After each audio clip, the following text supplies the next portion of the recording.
Leader of the third party. Thank you, Honourable Speaker. And since we're mostly in alignment about the need to address climate change, and last week the province announced the creation of conservation financing mechanism, which will help the greatest defence against climate change, which is the natural world, and in particular old-growth forests. With less than 3% of BC's high productivity old-growth forests still standing, this is a welcome and necessary step towards protecting those forests and creating new protected areas. However, several loopholes remain in the government's conservation financing initiative. For one, interim measures are missing to ensure the most ecologically important areas are not logged while funding mechanisms and long-term forest landscape planning gets underway. And secondly, no mention of ecosystem-based protection. Without these targets, we might see the protection of alpine and subalpine trees, while the giant, ancient trees continue to be logged, adhering to the province's long-standing policy of talk and log. My question, Honourable Speaker, is to the Minister of Forests. Will this government commit to ecosystem-based protection targets? Minister of Forests. Thank you very much, Mr. Speaker. Last week, a very important announcement was made with the Premier, my colleague, the Minister of Water, Land and Resource Stewardship, and myself, setting forward a conservation financing mechanism. The government has contributed $150 million, and the BC Parks Foundation has matched that with another $150 million.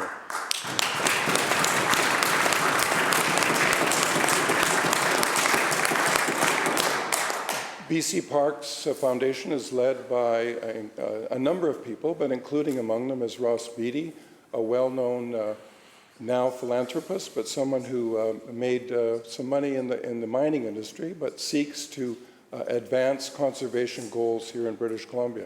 So I'm very confident that that new mechanism will lead to good decisions about taking land that should not be damaged in any way. It should be conserved for the future, out of any development streams, and conserved for all time. So that's the mechanism that we have, and that's what we intend to do.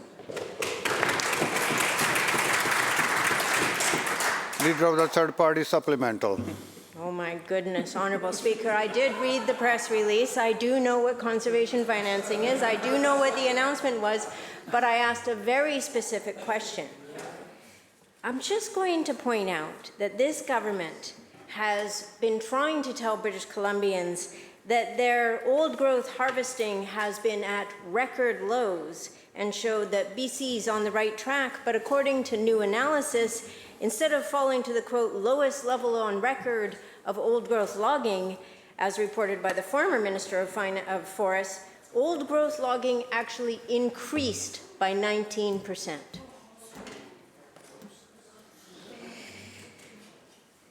I'm going to try again, Honourable Speaker. My question is to the Minister of Forests. Will this government commit to ecosystem-based protection targets?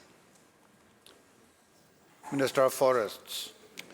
Thank you very much, Mr. Speaker. The Old Growth Strategic Review, which was initiated by the government and is now being implemented. We've implemented a number of the measures, the recommendations. There are 14.